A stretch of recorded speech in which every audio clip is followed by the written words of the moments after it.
De nombreux croyants ne montrent pas. Et ce n'est pas une opinion. Ce n'est pas une exagération. C'est ce que le Saint-Esprit a clairement et douloureusement démontré. Il y a des gens dans l'Église, Bible à la main, chantant le ciel, mais totalement démunis à le rencontrer. L'enlèvement est proche, l'horloge prophétique tourne. Mais qu'est-ce qui brise le plus le cœur de Dieu aujourd'hui? C'est voir des milliers de personnes qui se disent chrétiennes, mais qui vivent comme si le paradis était automatique et la repentance facultative. Si vous pensez qu'être membre d'une église ou répéter des phrases de l'Évangile vous garantit le royaume, cette vidéo vous brisera l'âme. Car la vérité est la suivante. Ce n'est pas ce que tu dis avec ta bouche, c'est ce que tu portes dans ton cœur. Beaucoup diront « Seigneur, Seigneur », ce jour-là, et entendront « Je ne t'ai jamais connu ». Pourquoi? Parce qu'ils ne sont jamais morts à eux-mêmes. Ils n'ont jamais tout abandonné. Ils ont préféré le réconfort à la sainteté.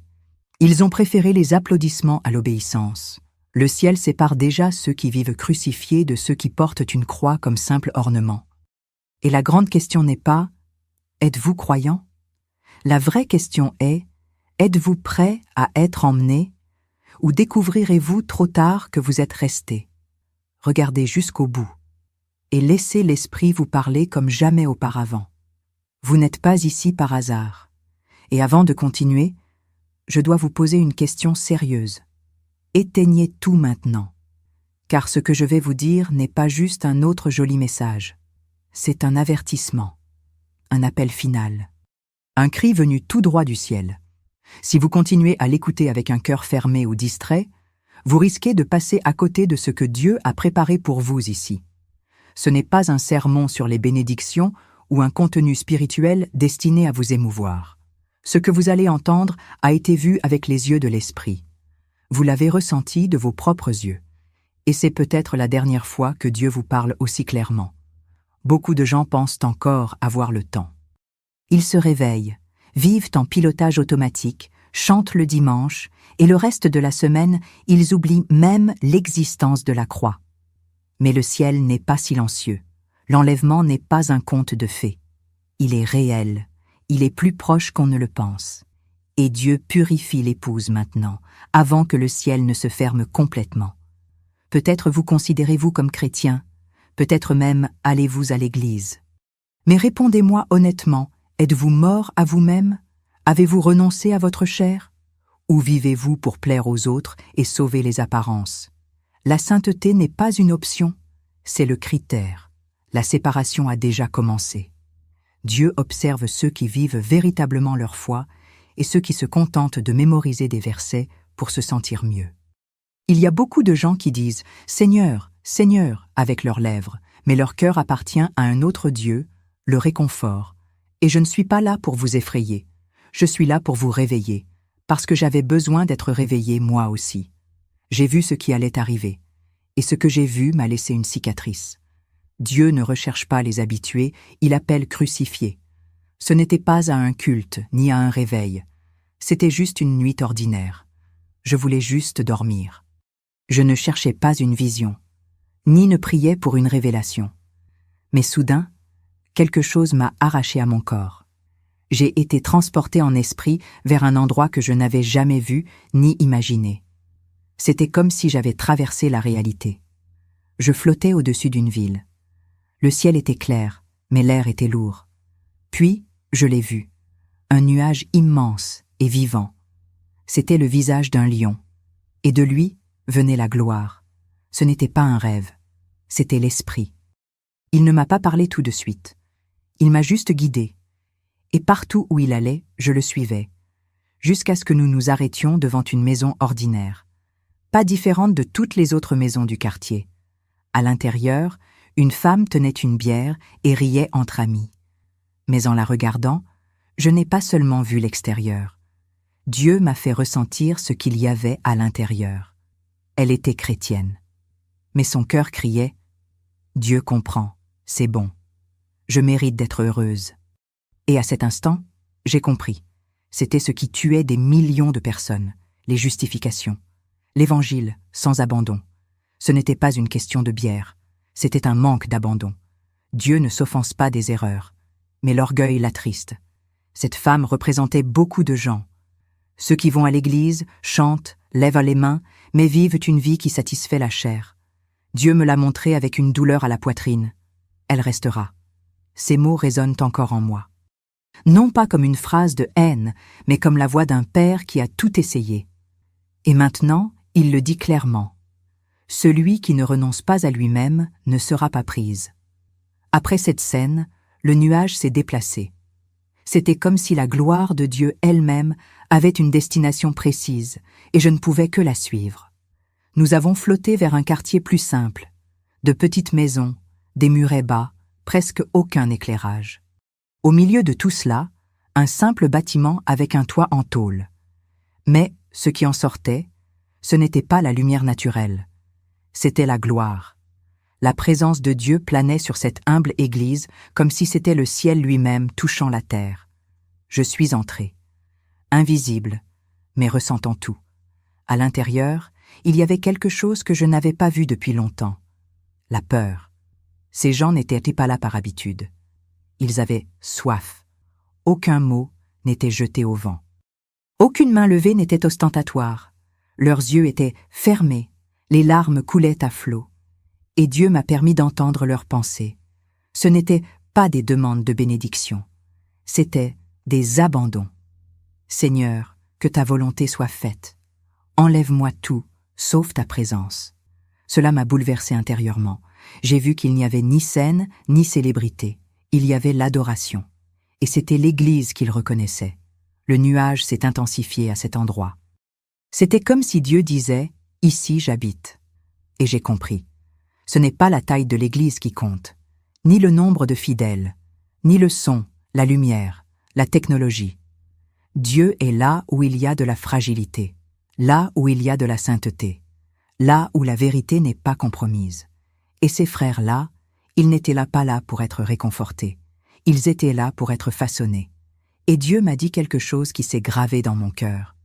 Ce sont ceux-là que je prendrai, simples, mais abandonnés. Soudain, la porte de l'église s'ouvrit. Un homme entra, une Bible à la main. Il était bien habillé. Sa posture était religieuse. Mais l'atmosphère changea. Cette douce présence disparut. Et les fidèles, un par un, commencèrent à se lever. Sans violence, mais avec fermeté. Ils dirent « Aucune levure n'entre ici. Aucune hérésie n'entre ici. » Et ils lui ont fermé la porte au nez. Je ne comprenais pas. Jusqu'à ce que le Seigneur me parle, il représente l'erreur. Un évangile déformé. Plein d'orgueil, sans croix. C'était une apparence, mais sans essence. Cette scène m'a appris quelque chose que beaucoup ignorent encore. La véritable Église ne tolère pas les mensonges. Elle aime la vérité, même quand elle fait mal. Elle protège la doctrine comme on protège la vie. Ils étaient inébranlables, même s'ils étaient peu nombreux. Ils n'ont pas trafiqué la parole. Ils n'ont pas adapté l'Évangile à leur culture. Ils vivaient pour plaire à Dieu, non pour remplir des salles. Et là, dans cette simplicité, Dieu m'a révélé le visage de l'épouse. Elle n'est pas sous les projecteurs, elle est à genoux, elle n'est pas célèbre sur terre. Mais le ciel connaît son nom. Et puis, Dieu m'a dit, « Ils ne sont pas parfaits, mais ils sont à moi. Ils trébuchent, mais se repentent. Ils ne sont pas applaudis, mais ils capitulent. Ils n'apparaissent pas à la télévision, mais ils soutiennent les nations par leur intercession. Et si beaucoup recherchent la gloire, ils recherchent le feu. Si beaucoup veulent être suivis, ils veulent être trouvés par Dieu. Et à ce moment-là, j'ai compris. L'enlèvement ne sera pas visible pour tous, mais il sera implacable. Et lorsqu'il se produira, seuls ceux que le ciel reconnaîtra comme véritables s'élèveront. Le nuage ne resta pas longtemps. On aurait dit qu'il était pressé. Une urgence m'attira ailleurs. Nous montâmes rapidement, puis descendîmes sur un bâtiment qui ressemblait davantage à un garage reconverti. Il faisait nuit. Quelques personnes commençaient à arriver. Elles souriaient. Elles s'embrassaient. Elles portaient leur Bible. C'était une autre de ces églises simples, cachées du monde, mais pleines de présence. Le ciel était calme, mais ce que j'allais voir ensuite allait changer ma foi pour toujours. Avant le début du service, le nuage est entré. Mais contrairement à l'autre église, il n'est pas resté. Il a commencé à emporter les gens, un par un, sans explication, sans avertissement. Il y avait une urgence invisible dans l'air. Certains regardaient autour d'eux, perplexes. D'autres obéissaient simplement sans poser de questions. J'ai demandé au Seigneur, « Pourquoi les emmènes-tu » Et Dieu m'a répondu d'une voix ferme, mais plein d'amour, car ce soir, des hommes armés viendront les tuer. Mais je suis le Dieu qui protège ceux qui m'écoutent. À cet instant, mon cœur s'est figé. J'ai vu la scène qui allait se dérouler. Des hommes cagoulés, armés d'armes lourdes, envoyés par quelqu'un qui haïssait le nom de Jésus, projetaient d'envahir cette petite église et d'éliminer tous ses occupants. Personne ne le savait. Personne ne se doutait de rien. Mais Dieu le savait. Et il est intervenu. Il n'a pas eu besoin de montrer la menace. Il a simplement touché le cœur de ses enfants avec une conviction inexplicable. Sortir. Et ils obéirent. C'est la différence entre la religion et le discernement. L'Église n'a pas fait d'histoire. Personne n'a couru. C'était comme si le Saint-Esprit lui-même avait guidé chacun vers son foyer. Certains hésitaient encore, mais tous étaient portés par la paix que seuls ceux qui ont l'Esprit comprennent. Et j'ai compris quelque chose que je n'oublierai jamais. L'obéissance silencieuse peut vous sauver la vie. Ce n'est pas de la logique, ce n'est pas du bon sens, c'est l'Esprit. Et ceux qui manquent de sensibilité spirituelle resteront alors qu'ils auraient dû partir. Ils seront blessés alors que Dieu les a déjà avertis au plus profond d'eux-mêmes. Partez. J'ai vu les hommes armés arriver. La porte de l'église était ouverte, mais la salle vide. Ils étaient désemparés. Ils criaient. Ils cherchaient. Mais c'était trop tard. Le miracle s'était déjà produit. Et ce qui m'a choqué, c'est de réaliser que Dieu ne protège pas seulement par les anges. Il protège par le discernement. Il guide par l'esprit. Il donne des signes avant que la tragédie ne frappe. Et il le fait avec ceux qui ont des oreilles pour entendre. L'obéissance, même sans compréhension, est ce qui sépare ceux qui sont sauvés de ceux qui seront engloutis par le système.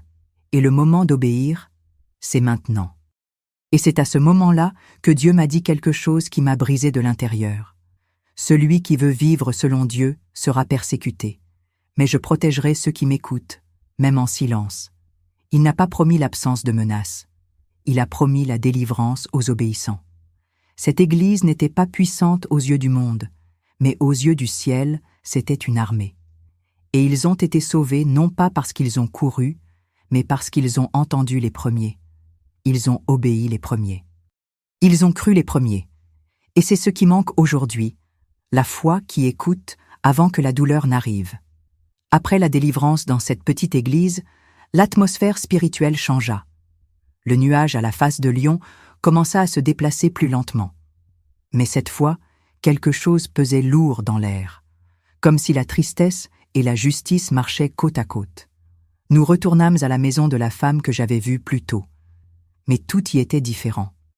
Il n'y avait plus de célébration, plus de musique, plus de voix. Elle était seule, assise, le regard perdu dans le vide, et ses enfants jouaient en arrière-plan, comme si de rien n'était. Mais je savais. Quelque chose s'était produit. À l'intérieur, Dieu m'a fait scruter à nouveau son cœur. Mais maintenant, il n'y avait plus d'excuses flagrantes. Il y avait le silence, la froideur, une paix qui ne venait pas du ciel. Une paix faite de raisonnements, d'excuses bien construites, de phrases comme « Dieu comprend, il connaît mes difficultés ». Mais ce que je voyais n'était pas de la compréhension. C'était de l'éloignement. C'était la mort. Car sans repentir, il n'y a pas de vie.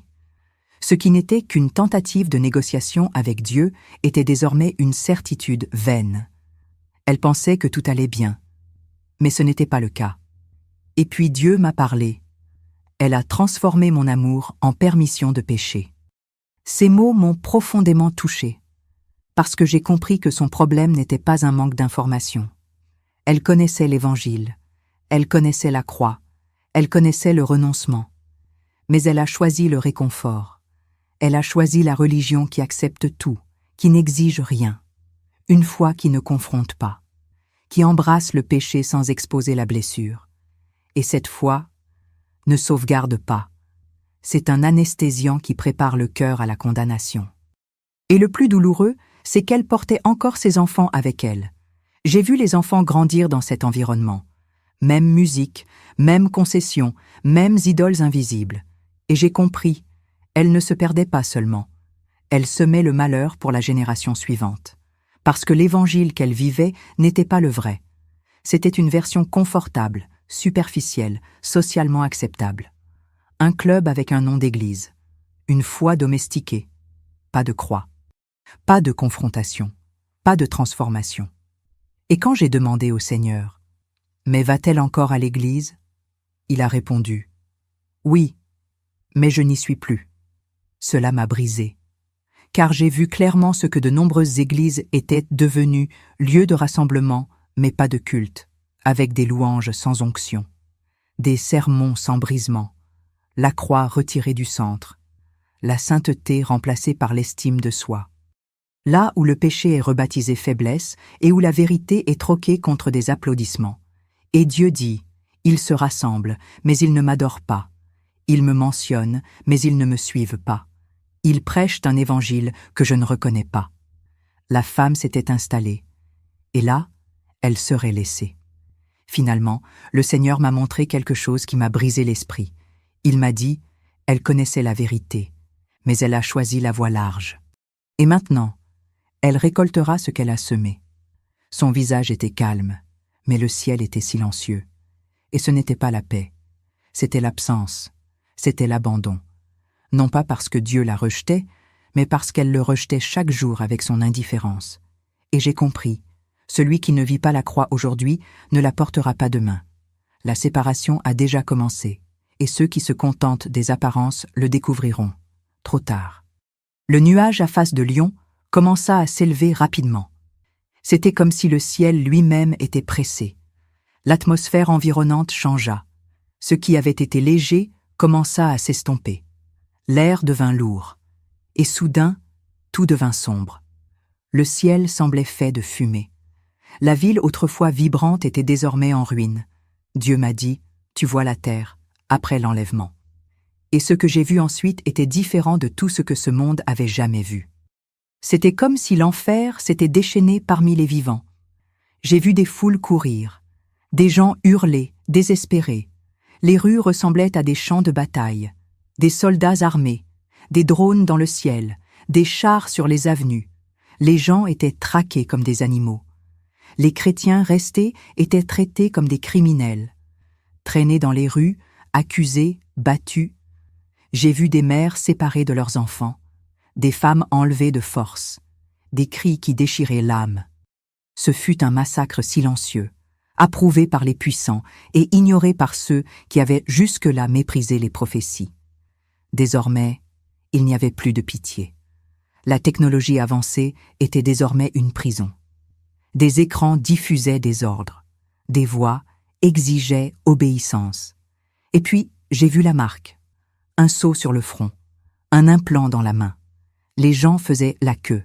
Certains hésitaient, mais la faim l'emportait sur la peur. Et ceux qui refusaient étaient éliminés. Il n'y avait pas d'autre choix. Soit on se soumettait au système, soit on mourait. Et j'ai vu les yeux de ceux qui avaient reçu la marque, morts. C'était comme si leurs esprits avaient été arrachés à cet instant précis. Ils ont cessé de pleurer. Ils ont cessé de prier. Ils ont cessé de ressentir.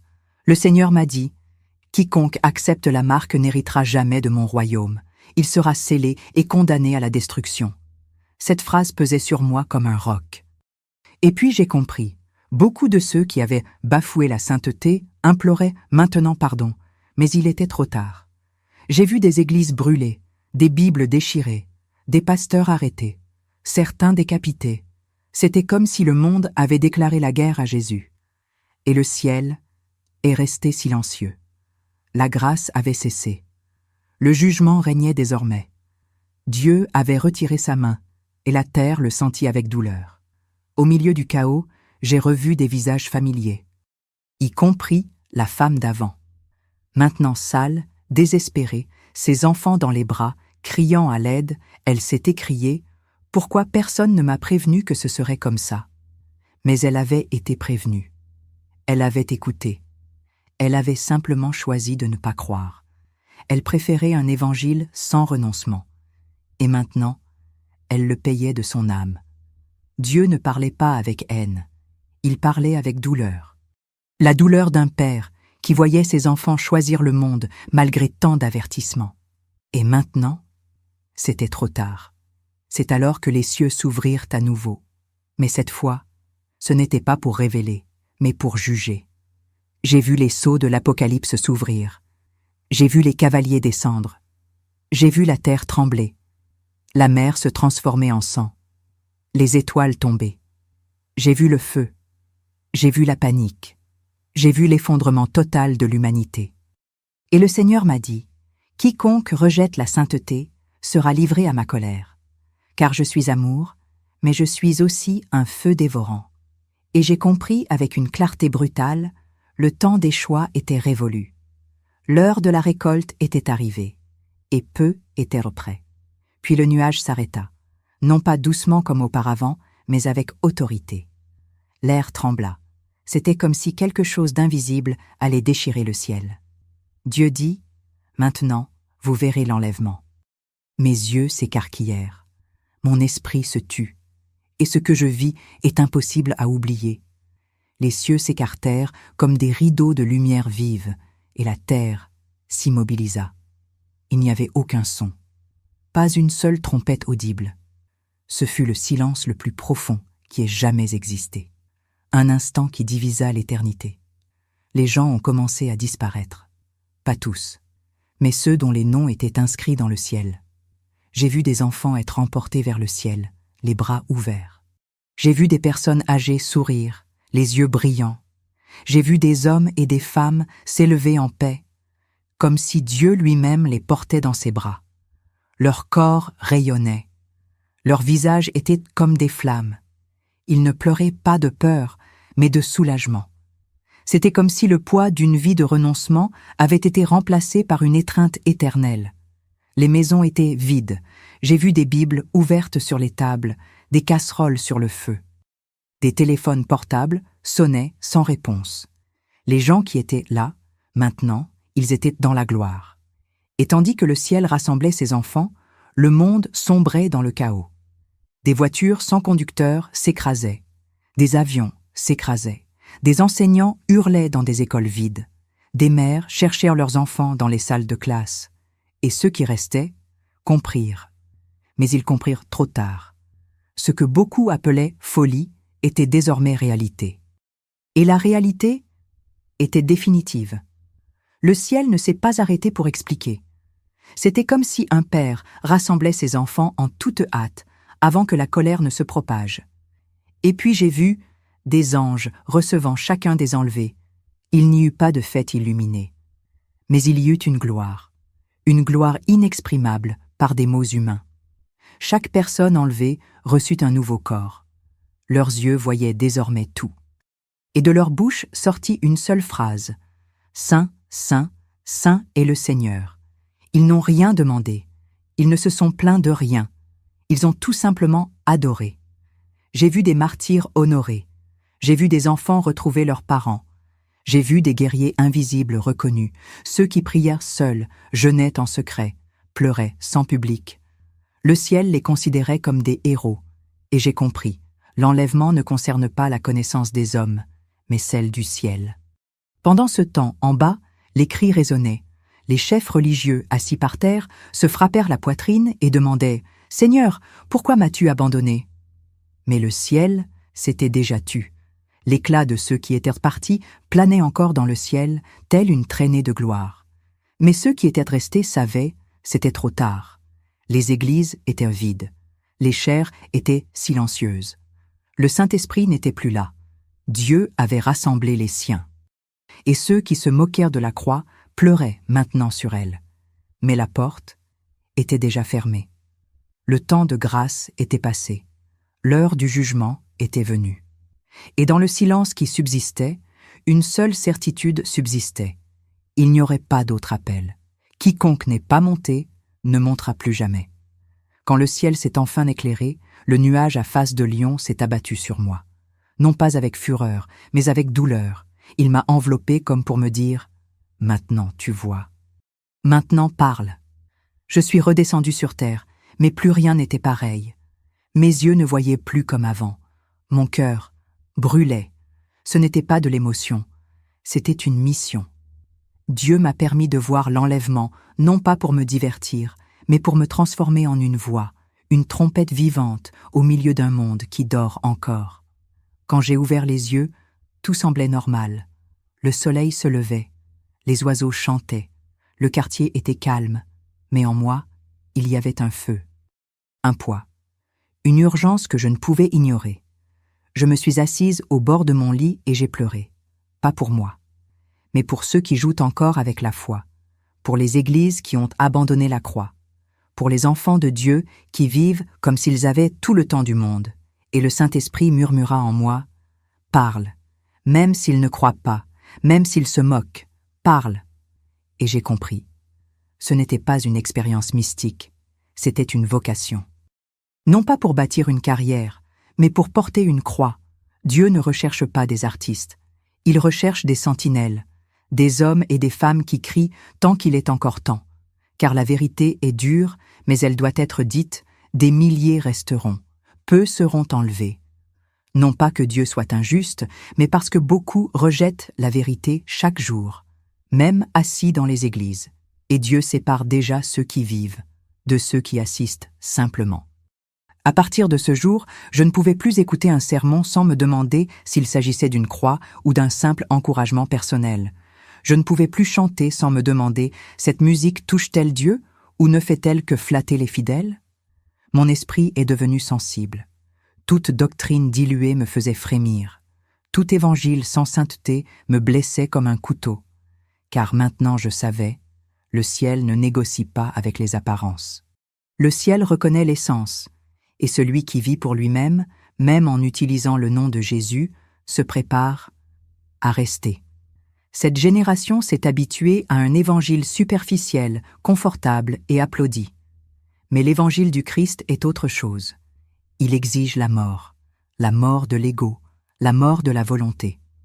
Le salut ne consiste pas à rejoindre une église, c'est un abandon total.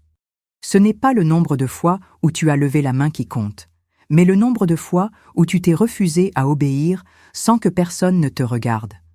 Et le Seigneur m'a dit fermement, « Il ne suffit pas de chanter l'enlèvement. Il faut vivre comme si cela allait arriver demain. » Si vous êtes arrivé jusqu'ici et que vous écoutez toujours, je dois vous dire avec toute l'autorité de ce que j'ai vu. L'éternité est réelle, et elle est plus proche qu'on ne le pense. La question que le ciel vous pose n'est pas « Quelle église fréquentez-vous » La question est « Es-tu déjà mort à toi-même? Avez-vous abandonné vos péchés secrets? Avez-vous renoncé à la célébrité, au confort et au désir charnel? Car au jour de l'enlèvement, seuls ceux que le ciel reconnaîtra comme serviteurs monteront au ciel. Et les serviteurs ne vivent pas pour eux-mêmes. Vous vivez pour Christ. Chaque jour. Après avoir porté le poids de cette vision, Dieu m'a emmené ailleurs. C'était une grande ville, une métropole animée, et au milieu des gratte-ciel, j'ai vu d'immenses églises, des façades modernes, des écrans géants. Les gens faisaient la queue dehors, attendant la prochaine représentation. Mais en entrant, mon esprit s'est arrêté. Il n'y avait plus de gloire, plus d'onction. C'était comme un théâtre rempli de monde, mais vide de Dieu. Le Saint-Esprit était là, immobile, ignoré, remplacé par les lumières, la technologie et la vanité. J'ai vu des chairs décorées, des prédicateurs souriants, des auditoires émus. Mais personne n'était brisé. Les paroles étaient belles, motivantes, bien répétées. Mais il n'y avait pas de confrontation, pas de croix, pas d'abandon. C'était comme si l'esprit avait été invité à s'en aller pour laisser place au charisme humain. Dieu m'a dit avec regret, « Ces lieux existent toujours, mais je les ai quittés. » Et cela faisait plus mal que de voir la tribulation. Car c'était l'abandon au sein de ce qu'on appelait encore l'Église. J'ai vu des gens se faire masser l'âme, mais personne n'a été transformé spirituellement. C'était un culte de l'estime de soi, un évangile de commodité. Et quand le Seigneur a parlé, il a été clair. Ces églises n'attendent pas l'enlèvement. Elles attendent les applaudissements. Elles ne préparent pas les épouses. Elles forment les consommateurs. Tout était répété, tout était beau, mais rien n'était sacré. Le peuple recevait des promesses, mais aucune direction. Il était ému par la musique, mais pas prosterné devant la gloire. Le Seigneur m'a montré les dirigeants de ces lieux.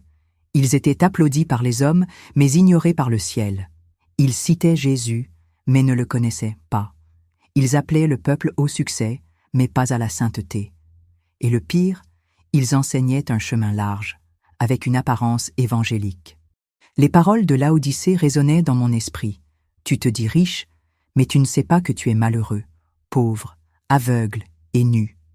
Et je vis devant mes yeux, les églises les plus prospères de la terre étaient celles qui ont été le plus vomies du ciel.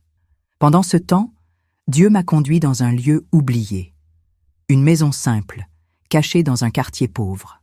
À l'intérieur, 3 personnes seulement étaient agenouillées, la Bible ouverte, les yeux humides. Pas de caméra, pas de micro, pas de public. Mais là, le Saint-Esprit m'a fait tomber à genoux. Il y avait tellement de gloire que je pouvais à peine respirer, et le Seigneur m'a dit, « Ici j'habite, ici je trouve une demeure. » Et c'est à ce moment-là que j'ai compris. Dieu ne recherche pas les foules, Dieu recherche les autels.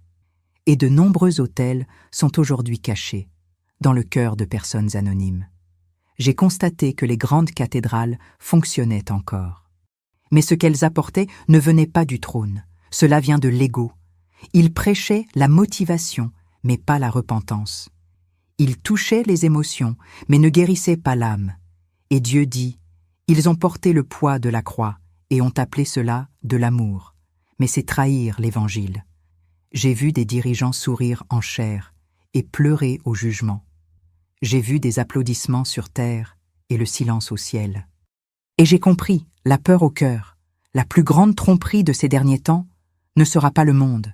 Ce sera une église sans croix. Puis Dieu m'a emmené dans un dernier décor. Ce n'était pas un temple, ni une place. C'était juste un bout de terre, à l'aube. Un petit groupe de personnes agenouillées, silencieuses. Pas d'appareil photo, pas de projecteur, pas de like. Mais là, chaque cri s'élevait comme un parfum qui envahissait le ciel. Le Saint-Esprit murmura dans mon cœur, « Ce sont ceux-là que je prendrai. » Et à cet instant, j'ai pleuré, car ils étaient totalement inconnus sur terre, mais célébrés dans l'éternité. Ils n'avaient aucun poste, ils n'avaient aucun titre. Certains ont été ridiculisés, d'autres ont perdu des amis, leur emploi, voire des membres de leur famille, mais aucun n'a reculé. J'ai vu une jeune femme dire « Seigneur, si je dois renier ton nom, alors prends d'abord ma vie. » Cela m'a déchiré. Car c'était là le secret. Ils étaient déjà morts au monde. Et seuls ceux qui sont morts au monde sont prêts à vivre avec le Christ. Le ciel ne les considérait pas comme faibles. Il les voyait comme des guerriers. Et Dieu m'a dit « Seuls ceux qui sont morts au monde s'envoleront dans l'enlèvement. » Ces gens étaient qualifiés de radicaux, d'exagérés, de religieux. Mais je l'ai constaté de mes propres yeux. Ce sont eux qui ont soutenu les nations par leurs prières. Leurs larmes ont arrosé leur ministère. Leurs jeûnes ont abattu des murs. Et personne ne les a vus. Mais Dieu les a vus. Car il ne regarde pas les performances. Il regarde le cœur. Chaque sacrifice qu'ils ont fait a été enregistré. Chaque aube de prière a été consignée. Et le Seigneur m'a dit, c'est pourquoi je les prendrai, parce qu'ils m'ont aimé plus que leur vie. Ils ne recherchaient pas le succès. Ils ne recherchaient pas la célébrité. Ils ne recherchaient pas la reconnaissance. Ils ne voulaient qu'une chose, voyez Jésus et soyez trouvés fidèles. J'ai vu leur nom gravé dans le ciel. Ils n'étaient pas sur des panneaux publicitaires. Ils étaient dans le livre de vie. Ce n'étaient pas des célébrités chrétiennes. C'étaient des serviteurs. Certains analphabètes, d'autres sans emploi. Mais tous se sont soumis. Et l'Esprit m'a dit, « Ceux-ci sont à moi. Ils trébuchent, mais se repentent. Ils tombent, mais se relèvent. Ils ne sont pas populaires. Ce sont des saints. » Ils ont dit, « Si je dois tout perdre pour ne pas attrister l'Esprit, qu'il en soit ainsi. » J'ai vu des hommes rejeter des propositions, Des femmes priaient pour des enfants qui se moquaient d'elles. Des jeunes jeûnaient quand leurs amis allaient à des fêtes. Et j'ai compris, la sainteté n'était pas un fardeau pour eux. C'était un plaisir. Ils ne voulaient pas d'une foi qui les rendrait heureux. Ils voulaient une foi qui les rendrait méconnaissables aux yeux du monde, mais connus de Dieu. Et Dieu m'a dit avec autorité, « Je reviendrai pour cela. » Et puis j'ai compris, avec tout ce que j'ai vu, tout ce que j'ai ressenti, tout ce qui m'a été révélé. L'enlèvement ne touchera pas ceux qui se montrent, mais ceux qui se soumettent. Ce ne sera pas une question de voix, mais de vie. Le paradis ne prendra pas ceux qui chantent le plus fort. Il prendra ceux qui vivent ce qu'ils chantent. Et à cet instant, les larmes aux yeux, j'ai entendu la phrase qui dissipe tous les doutes, qui fait taire tous les arguments, qui définit qui sera pris. Je viendrai chercher ceux qui m'aiment plus que tout. Si vous êtes arrivés jusqu'ici, c'est que le ciel vous offre une nouvelle chance. Ce n'était pas une histoire, ce n'était pas une vidéo bien réalisée, ce n'était pas un rêve imprévu, c'était un avertissement, une convocation, une flèche dirigée droit vers son esprit. L'enlèvement n'est pas symbolique, la tribulation n'est pas théorique, le jugement de Dieu est imminent. Et la question qui se pose aujourd'hui n'est pas de savoir si vous allez à l'église, si vous chantez, si vous priez avant les repas. La question est claire, crue, définitive. Es-tu déjà mort à toi-même? Continuez-vous à négocier avec le péché caché? Entretenez-vous encore des idoles dans votre cœur que personne ne voit? Faites-vous toujours de votre propre volonté votre priorité? Car Dieu ne recherchera pas les religieux, ni ceux qui parlent bien, ni ceux qui occupent des postes importants. Il recherchera les crucifiés, disciples, serviteurs qui ont tout perdu pour lui. Le ciel ne recherche pas les apparences. Il recherche les marques du renoncement, les marques de l'abandon, les marques du véritable repentir. Car au final, seuls ceux qui sont déjà suffisamment descendus pour être trouvés brisés s'élèveront. Peut-être que tu essaies de te justifier, mais j'essaie. Dieu connaît mon cœur. Et je te dis, il le sait. Et c'est pourquoi il vous confronte maintenant. Car ceux qui aiment affrontent. Ceux qui aiment ne vous laissent pas dans l'erreur. C'est votre chance. Ce pourrait être la dernière. L'ignorerez-vous encore? Continuerez-vous à chercher un évangile confortable? Vivrez-vous un jour de plus à faire comme si tout allait bien, alors que le ciel ne répondra plus à vos prières? Ne vous y trompez pas. Le temps de jouer avec la foi est révolu. Si, à cet instant précis, les cieux s'ouvraient, iriez-vous là-haut ou resteriez-vous? Entendriez-vous « bon et fidèle serviteur » ou « je ne te connais pas » ? C'est la question la plus sérieuse qu'on puisse vous poser. Car ce n'est pas une question de religion, c'est une question d'éternité. Il s'agit de renoncer à soi-même chaque jour, d'aimer la sainteté plus que le confort, de choisir la croix même si elle fait mal. Il s'agit de vivre comme si l'enlèvement avait lieu aujourd'hui. Car en effet, il pourrait bien avoir lieu. Et si c'est le cas, il sera trop tard pour ceux qui sont encore indécis. Si vous désirez vraiment abandonner votre vie, non pas symboliquement, mais avec un véritable renoncement, alors fermez les yeux et priez avec moi. Ni par émotion, ni par peur, mais parce que tu as compris que l'Esprit t'appelle. Seigneur Jésus, je reconnais que je suis pécheur. J'ai vécu plus pour moi-même que pour toi. Je me vide de ma volonté. Je me repens de chaque pas que j'ai fait hors de ta présence. Lave-moi de ton sang. Écris mon nom dans le livre de vie. Apprends-moi à vivre pour ta gloire. À partir de ce jour, je meurs à moi-même. Et je ne vis que pour toi. Au nom de Jésus. Amen. Si vous avez prié cela avec vérité, le ciel vous a entendu. Mais maintenant vient la partie difficile. Vivre comme quelqu'un qui a été sauvé. La sainteté n'est pas un fardeau, c'est un privilège. Le renoncement n'est pas une torture. C'est la marque de ceux qui sont ressuscités avec le Christ. Et si vous marchez déjà avec Jésus, mais que vous avez perdu le feu, revenez. Car la trompette va sonner. Ne vous laissez pas distraire. Ne négociez pas. Ne jouez pas. Vivez comme un saint. Vivez rempli de l'Esprit. Car lorsque les cieux s'ouvriront, seuls les morts ressusciteront. Et maintenant, je voudrais vous demander quelque chose. Non pas pour moi, mais pour le royaume. Si ce message vous a touché, Si Dieu vous a touché, ne le garde pas pour toi. Il y a quelqu'un de proche, dans votre famille, au travail, ou même dans cette liste de contacts oubliés, qui a un besoin urgent de ce mot. Il y a des gens qui sont à 2 doigts de l'enfer. Il y a des gens qui meurent déjà spirituellement au sein d'une église corrompue. Vous êtes peut-être la dernière chance pour quelqu'un d'entendre la voix de Dieu avant qu'il ne soit trop tard. Alors partagez cette vidéo dès maintenant avec au moins 3 personnes. N'attendez pas. Ne remettez pas à plus tard. L'éternité est en jeu. Et si vous n'êtes pas encore abonné à la chaîne, abonnez-vous dès maintenant. Ici, vous continuerez à entendre des vérités qui bouleversent l'âme, éveillent l'esprit et vous préparent à l'avenir. Activez la cloche. Dites « Je choisis de vivre comme quelqu'un qui a déjà été sauvé ». Et si vous croyez que Dieu parle encore, alors aidez à diffuser ce message comme une flamme qui ne peut plus être éteinte.